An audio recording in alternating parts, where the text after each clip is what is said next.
नमस्कार, अपना हिमाचल देख रहे हैं आप। आपके साथ मैं हूं जैस्मिन शर्मा। हेडलाइंस के बाद रुख करेंगे खबरों का और शुरुआत करेंगे बेहद अहम खबर के साथ। शिमला ब्लास्ट मामले पर न्यूज 18 की खबर पर मोहर लग गई है। गैस लीक होने की वजह से ही मिडल बाजार में धमाका हुआ था। फॉरेंसिक एक्सपर्ट की जांच रिपोर्ट में यह खुलासा हुआ है और उन्होंने इसकी पुष्टि की है। किसी तरह की संदिग्ध वस्तु, विस्फोटक पदार्थ वहां पर नहीं मिला है। साजिश की भी संभावना नहीं है। शिमला के एसपी संजीव गांधी ने इसकी पुष्टि की है। एनएसजी की जांच में भी गैस लीकेज ही ब्लास्ट का कारण सामने निकल कर आया है। एसपी धमाके में एक मौत और 3 लोग जख्मी थे, 2 घायल अभी भी उपचाराधीन हैं। मामले की जांच जारी है। 18 जुलाई की शाम को यह धमाका हुआ था, जिसके बाद से ही इस पूरे मामले की छानबीन की जा रही थी। एनएसजी की टीम को शिमला बुलाया गया। फॉरेंसिक एक्सपर्ट की जो रिपोर्ट है उसमें यह खुलासा हुआ है कि गैस लीक होने की वजह से ही यह धमाका मॉल रोड के मिडिल बाजार में हुआ था।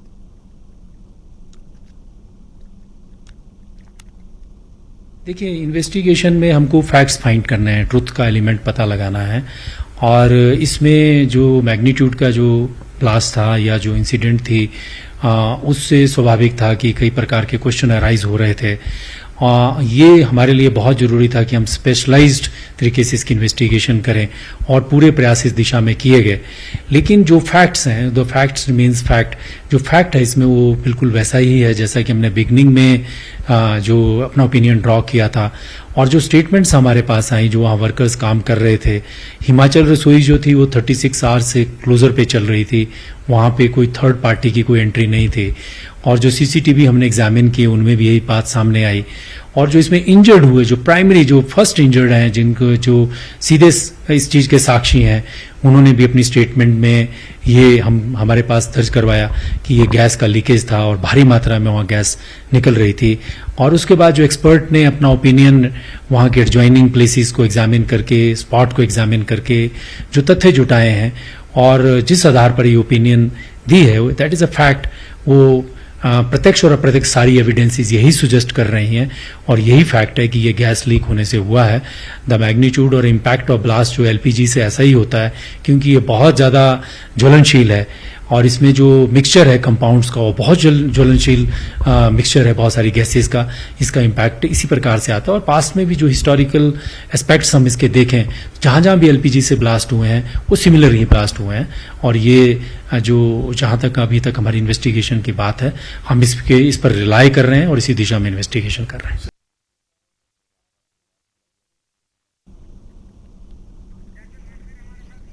और इसी खबर पर हमारे सहयोगी रणबीर ज्यादा जानकारियों के साथ सीधे जुड़ गए हैं। रणबीर, शुरुआती तौर में जिस तरीके से कहा जा रहा था कि गैस लीकेज की वजह से ये धमाका हुआ है, एक्सपर्ट्स की टीम को बुलाया गया और फिर हिमाचल पुलिस ने भी जो छानबीन की उसमें निकलकर यही आया है कि गैस लीकेज की वजह से ही यहाँ पर यह धमाका हुआ है। क्या कुछ अतिरिक्त जानकारियां, क्या डिटेल्स अभी तक सामने निकल कर आई हैं रणबीर? देखिए जैस्मिन, जब भी इस तरह का कोई विस्फोट होता है कहीं पर भी, लेकिन शिमला में जिस तरह का यह विस्फोट हुआ था, जाहिर सी बात है इसमें जो है पूरा शहर दहशत में था। कई तरह के सवाल इसमें उठ रहे थे और डीजीपी ने स्वयं ये कहा था कि इस मामले पर जो है हर पहलू से जांच की जाएगी, किसी भी पहलू को जो है दरकिनार नहीं किया जाएगा। इसीलिए जो शंकाएं जितनी भी होती हैं, जो खतरा महसूस किया जाता है, तो उसको देखते हुए एनएसजी की टीम को भी बुलाया गया था। यहाँ पर पूरी जांच हुई। देखिए, जब पहले घटना जिस दिन सामने आई, उस दिन क्या होता है कि जाहिर सी बात है कि ये बेहद संवेदनशील मसला था और इससे पहले शिमला में ऐसा नहीं हुआ था। तो रात के करीब 12-1 बजे तक जो है पुलिस ने वहां पर जांच की। एसपी खुद मौके पर गए थे।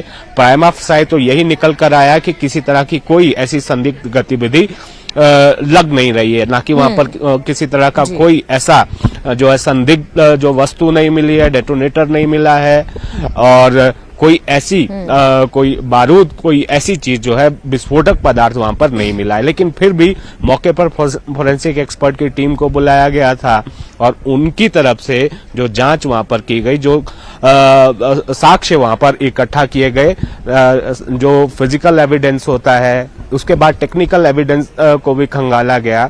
तो सारे पहलुओं पर जांच यहाँ पर हुई है। तो एफएसएल की टीम ने जो है बारीकी से वहां पर जो है जांच की थी, साक्ष्य इकट्ठा किए थे।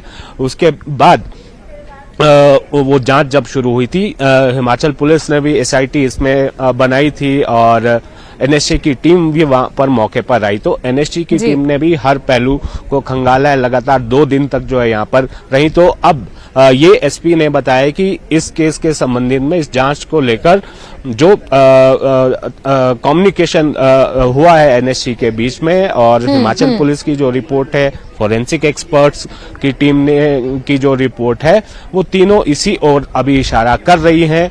और फॉरेंसिक एक्सपर्ट की टीम ने तो साफ कर दिया कि किसी तरह का कोई ऐसा एक्सप्लोजिव यहाँ पर नहीं था और ये जो गैस लीकेज के कारण ही ये धमाका हुआ है। और ये जो हिमाचल रसोई है, इसका जो रेनोवेशन का काम चल रहा था 36 घंटे से ये बंद था। तो जो 2 इंजर्ड है जो अंदर थे उस वक्त, वो अभी उपचाराधीन है 2 लोग। उन्होंने भी अपने स्टेटमेंट में यही बात कही है कि गैस लीक हो रही थी। जी बिल्कुल रणबीर, और बार बार यही कहा जा रहा था कि गैस लीकेज की वजह से ही यहाँ पर ये धमाका असंभव है, क्योंकि किसी तरह की कोई संदिग्ध वस्तु यहाँ पर नहीं मिली थी। लेकिन रणबीर, अब इन सब से इतर बड़ा सवाल ये है कि इस तरीके के इंसिडेंट्स को होने से कैसे रोका जाए, क्योंकि जिस इलाके में ये इंसिडेंट हुआ है यहाँ पर काफी कंजेस्टेड इलाका है। मिडिल बाजार का ये एरिया है, लोअर बाजार का ये एरिया है, सटे हुए मकान है, सटी हुई दुकानें हैं, एक दूसरे से सटे हुए छोटे छोटे रेस्टोरेंट यहाँ पर बहुत सारे संचालित होते हैं। भविष्य में इस तरीके से धमाका ना हो, भविष्य में ये घटनाएं ना हो, एक आदमी की इसमें जान चली गई थी, उसके लिए अब किस तरीके से कदम उठाए जाएंगे? क्या उस संदर्भ में भी कोई बातचीत हो पाई है? इसको लेकर भी न्यूज 18 की टीम ने यहाँ शिमला पुलिस से सवाल किया था और ये भी कहा था कि अगर ये लापरवाही है तो इस लापरवाही के लिए जिम्मेदार कौन है? क्या वो सारी एजेंसियां हैं जो अलग अलग विभागों से जो एनओसी दी जाती हैं, क्या उसमें कोई चूक है या उसमें कोई गड़बड़ झाला होता है कि कैसे जो है आप इस तरह की चीजों को अलाउ करते हैं? जो सुरक्षा मानक है, जो एनओसी अलग अलग विभागों से लेनी पड़ती है, क्योंकि आपने कोई ऐसी कमर्शियल एक्टिविटी जो है यहाँ पर शुरू करनी है। और यहाँ जो शिमला की जो टोपोग्राफी है, ज्योग्राफी है और यहाँ की जिस तरह की सेटलमेंट है, उसको ध्यान में रखना होता है। तो जाहिर सी बात है, सवाल बहुत बड़े हैं अब उन एजेंसियों पर भी, उन विभागों पर भी जो समय समय पर जो जांच करने की बात कही जाती है कि किसी तरह का कोई हादसा ना हो इसमें, और कोई एहतियात इसमें कोई बरत रहा है या नहीं बरत रहा है, किस पर जो है कितनी कार्रवाई हुई है जिसने अनदेखी की है, क्योंकि इसमें एक बेशकीमती जान गई है। सबसे महत्वपूर्ण बात यह है, और 13 लोग इंजर्ड हैं। तो ये काफी भयावह स्थिति यहाँ पर देखने को मिल रही है। इस तरह की घटनाएं ना हो, इस तरह की चूक ना हो, इसको लेकर जाहिर सी बात है अब गंभीर होने की जरूरत है। खैर, इस मामले में पुलिस की जांच अभी जारी है। अभी ये तय होना बाकी है कि इसमें जिम्मेदार कौन आएगा। क्या वो जो मालिक है इसका वो जिम्मेदार है या कुछ और बात इसमें निकल कर आएगी? जैस्मिन। बिल्कुल रणबीर, जवाबदेही किसकी होगी ये देखना अपने आप में काफी महत्वपूर्ण होगा। रणबीर, नजर बना के रखें। बहुत शुक्रिया हमारे साथ जुड़ने के लिए। चलिए आगे बढ़ेंगे, बात एक और बड़ी खबर की। केंद्रीय मंत्री नितिन गडकरी हिमाचल के दौरे पर हैं। आपदा से हुए नुकसान का उन्होंने जायजा लिया है। नितिन गडकरी ने मीडिया को संबोधित करते हुए किस तरीके से यहां पर रेस्टोरेशन का काम किया जाएगा, सड़कों को दोबारा सुचारू किया जाएगा, वो तमाम जानकारियां साझा की। कुल्लू मनाली का खास तौर पर केंद्रीय मंत्री नितिन गडकरी ने दौरा किया। यहां पर पतलीकुल, नगर, रायसन और ये तमाम जो इलाके हैं, यहाँ पर बाढ़ और बारिश की वजह से खासा नुकसान हुआ है। सड़कें क्षतिग्रस्त है, 4 लेन क्षतिग्रस्त है। नेशनल हाईवे 3 वो भी कई जगह से टूटा पड़ा है। आवागमन में तकलीफों का सामना आम जनता को करना पड़ रहा है। 100 से ज्यादा गांव की ऐसी सड़कें हैं जो टूटी पड़ी हैं। कई गांव का संपर्क मुख्यालय से टूट चुका है। 1000 करोड़ से ज्यादा का नुकसान अकेले कुल्लू मनाली जिले को हुआ है। ऐसे में केंद्रीय मंत्री नितिन गडकरी ने मीडिया को संबोधित किया और मीडिया के कई सवालों के उन्होंने यहां पर जवाब दिए हैं।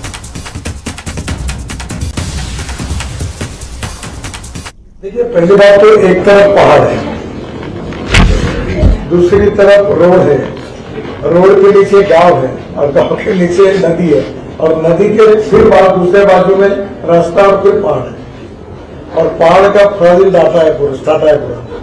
तो ये फॉरेस्ट वर्क की तरफ से नए रोड की परमिशन नहीं मिलती, हम लोग कितना भी ऑप्शन ढूंढे तो कोई उपाय नहीं है।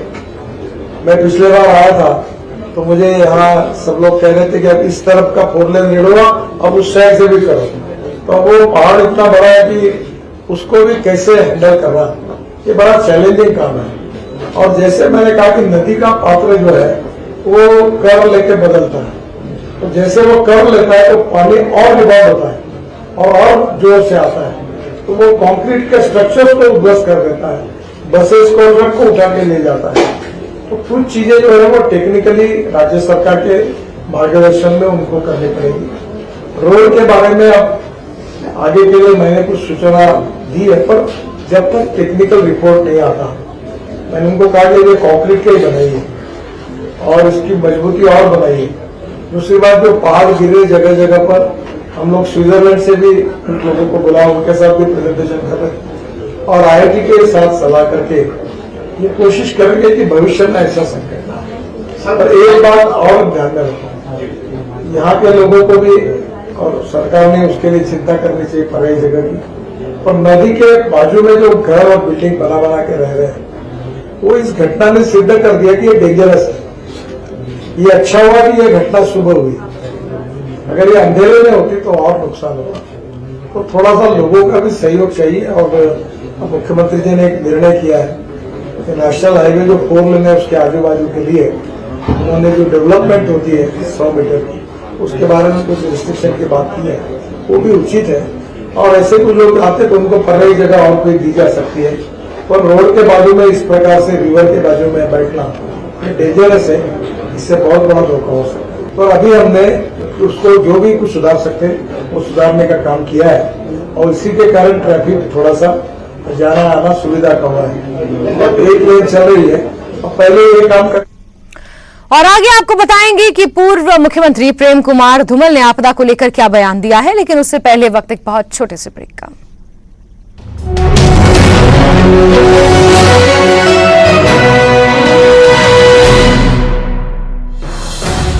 आरोपी गिरफ्तार।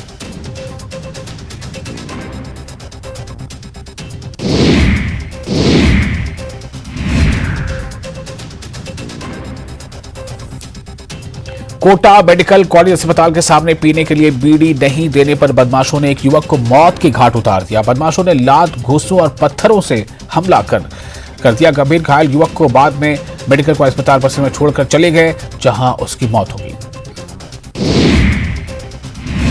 आज बीजेपी का महाघेराव के लिए बड़ी संख्या में कार्यकर्ताओं ने किया जयपुर की ओर कूच। शहर और ग्रामीण बीजेपी कार्यकर्ताओं ने किया जयपुर की ओर प्रस्थान। जन विरोधी नीतियों का जयपुर में दर्ज कराएंगे विरोध।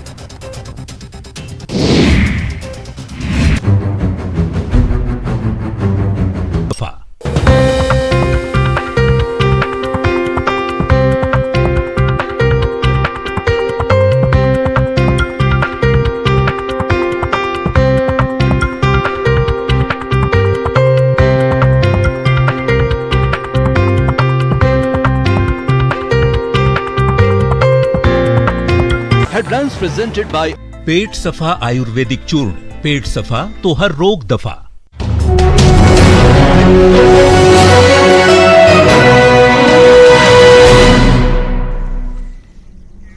ब्रेक के बाद आगे बढ़ते हैं। पूर्व मुख्यमंत्री प्रेम कुमार धूमल ने आपदा को लेकर मुख्यमंत्री सुक्खू के बयानों पर पलटवार किया है।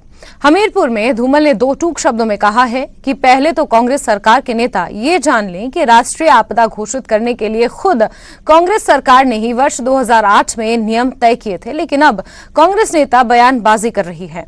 धूमल ने कहा कि हिमाचल में आपदा के लिए 2 किश्तें केंद्र सरकार से जारी हो चुकी हैं।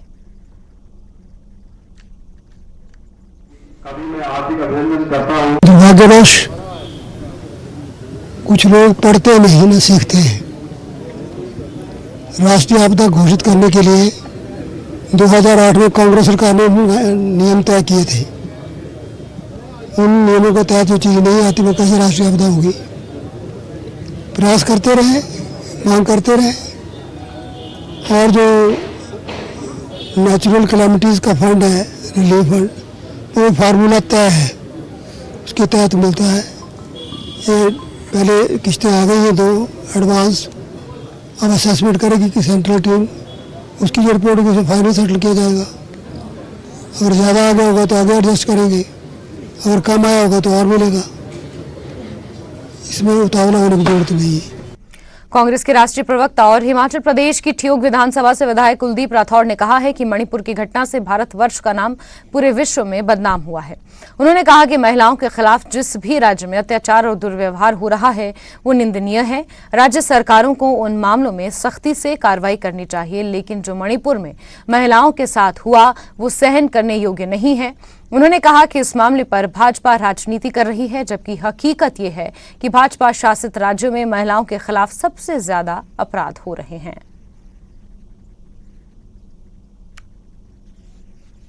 किसी राज्य में अगर महिला के साथ दुर्व्यवहार होता है वो शर्मनाक है, और जो मणिपुर की घटना हुई है उससे भारतवर्ष का नाम पूरे विश्व में जो है बदनाम हुआ है। जिस ढंग से वो वीडियो वायरल हुआ, और हम आरोप लगाना नहीं चाहते, भारतीय जनता पार्टी इस पे पूरी तरह राजनीति कर रही है। अब संसद में जो हो रहा है वो भी पूरा देश देख रहा है। अब आप संसद में प्रधानमंत्री अपना वक्तव्य क्यों नहीं दे रहे? बार बार उनसे गुहार लगाई जा रही है। और भारतीय जनता पार्टी ने एक तरीका अपनाया, अब उन्होंने राजस्थान का इशू उठाया। अब ठीक है, अगर राजस्थान में कोई बात हो रही है तो उसका वहाँ की सरकार जो है उस पर कार्रवाई करेगी, लेकिन लोगों का ध्यान जो है वो डाइवर्ट करने का प्रयास हो रहा है।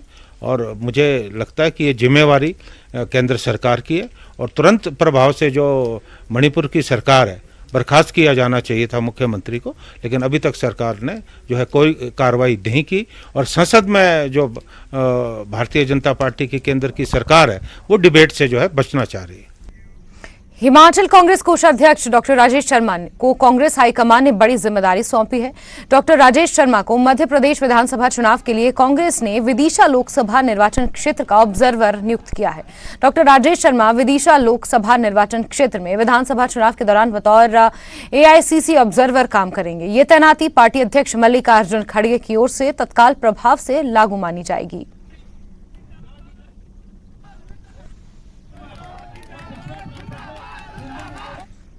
वहीं कांग्रेस के विधायक अजय सोलंकी ने बताया कि नाहन शहर की सीवरेज समस्या के समाधान को लेकर वो लंबे समय से प्रयासरत थे। उन्होंने कहा कि मुख्यमंत्री द्वारा नाहन शहर की बनने वाली सीवरेज योजना के लिए 144 करोड़ रुपए से अधिक की राशि स्वीकृत की गई, जिसके लिए वो मुख्यमंत्री सुखविंदर सिंह सुक्खू का आभार व्यक्त करते हैं। उन्होंने कहा कि योजना के तहत जहां सीवरेज सिस्टम को सुधारा जाएगा तो वहीं ट्रीटमेंट प्लांट भी बनाए जाएंगे।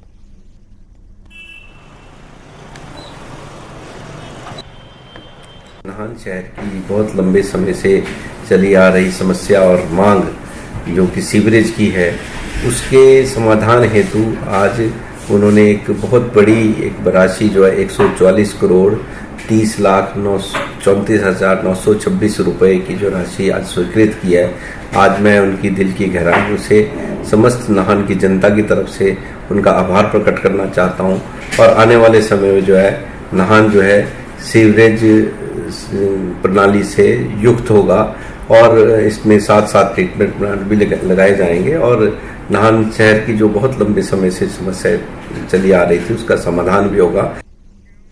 हिमाचल प्रदेश में एक तरफ भारी बारिश से नुकसान हुआ है, सड़कें जगह जगह से टूटने के चलते सफर करना मुश्किल हो गया है। भारी मानसून से चंबा जिले के अंतर्गत आने वाले तीसा मंडल को 10.5 करोड़ का नुकसान उठाना पड़ रहा है। इसमें काफी जगह सड़कें टूटी हुई हैं। उसके अलावा अन्य तरीकों से भी विभाग को नुकसान पहुंचा है, जिसकी डैमेज रिपोर्ट बनाकर उच्च अधिकारियों को भेज दी गई है ताकि समय पर बजट का प्रावधान हो सके। PWD विभाग के तीसरा डिवीजन में अब तक इस बरसात सीजन में लगभग 10.5 करोड़ का नुकसान हो चुका है, जिसमें मुख्य सड़क भी है और हमारी छोटी मोटी लिंक सड़कें भी हैं, और पूरा ये मेरा एरिया जो है ये लगभग चंबा से लेकर तीसा तक है। तो इसमें 10.5 करोड़ का नुकसान हो चुका है, और जिसमें हमने कुछ अपनी मशीनरी है, प्राइवेट मशीनरी भी हायर की हुई है, और इससे हम जो कंटिन्यू जो है रोड को खोल रहे हैं ताकि लोगों को इससे परेशानी ना हो। हम डेली रोड खोल रहे हैं, डेली डैमेज हो रहा है। अब हाल ही में 3-4 दिन यहाँ पहले कि बहुत ज़्यादा नुकसान हो गया है, मगर हमारी टीम जो है कंटिन्यू जो है वो रोड को खोले जा रही है, और हम ये फैसिलिटी प्रोवाइड कर रहे हैं कि ताकि लोगों को कोई परेशानी ना हो, मगर यह है कि नुकसान जो बहुत ज़्यादा। खबर सोलन से, जहां के गंज बाजार स्थित पार्क और पार्क में बना शौचालय दयनीय स्थिति में है। पार्क अब खेल का मैदान और पार्क के अंदर बना शौचालय बीमारियों का घर बन गया है। नगर निगम को इस बारे में कई बार लिखित जानकारी दी गई, लेकिन अब तक कोई कार्रवाई नहीं हुई है।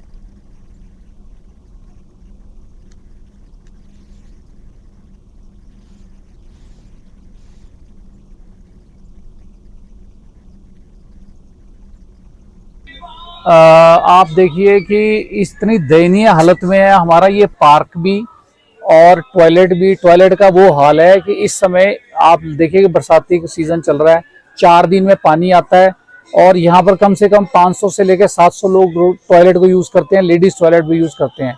अगर आपके पास पानी की व्यवस्था नहीं है तो कम से कम कॉरपोरेशन जो है वो उसके अंदर फिनाइल या कुछ और डलवा के टेम्परेरी अरेंजमेंट कर सकती है, लेकिन इसका कोई सुध लेने वाला नहीं है। इतना बुरा हाल है पूरे शहर के अंदर। हमारे पास पूरे बाजार के अंदर 2 से लेकर 3 टॉयलेट्स नहीं है और इतनी दयनीय हालत है। और मैं कितनी बार इस बारे में बाइट दे चुका हूं, लेकिन कॉरपोरेशन के कानों पे जू नहीं रहेंगी। आज बड़े दुखी होकर मुझे ये स्टेटमेंट देनी पड़ती है, या तो हम असहाय हैं या कॉरपोरेशन असहाय है। आपके माध्यम से कहना चाहूंगा कि इसका कॉरपोरेशन को प्रॉपर येलो लाइनिंग्स लगा के अरेंजमेंट करे, ताकि क्योंकि हर कोई भी मार्केट में आएगा तो कई लोग कोई एज्ड आदमी है, कुछ है जिसको बाइक पे वहीं सोलन शहर के टैंक रोड पर बॉयज स्कूल के सामने की सड़क पर अव्यवस्थित ढंग से पड़े सरिये से स्थानीय लोग और राहगीर परेशान हैं। दुर्घटनाओं का खतरा काफी बढ़ चुका है। स्थानीय दुकानदार विनोद गुप्ता का कहना है कि पिछले 15 दिन से ये सरिया सड़क के किनारे पड़ा हुआ था। रोड पर स्ट्रीट लाइट भी नहीं लगी हुई है, जिसके चलते रात्रि के समय यहां दुर्घटनाओं का खतरा बढ़ गया है।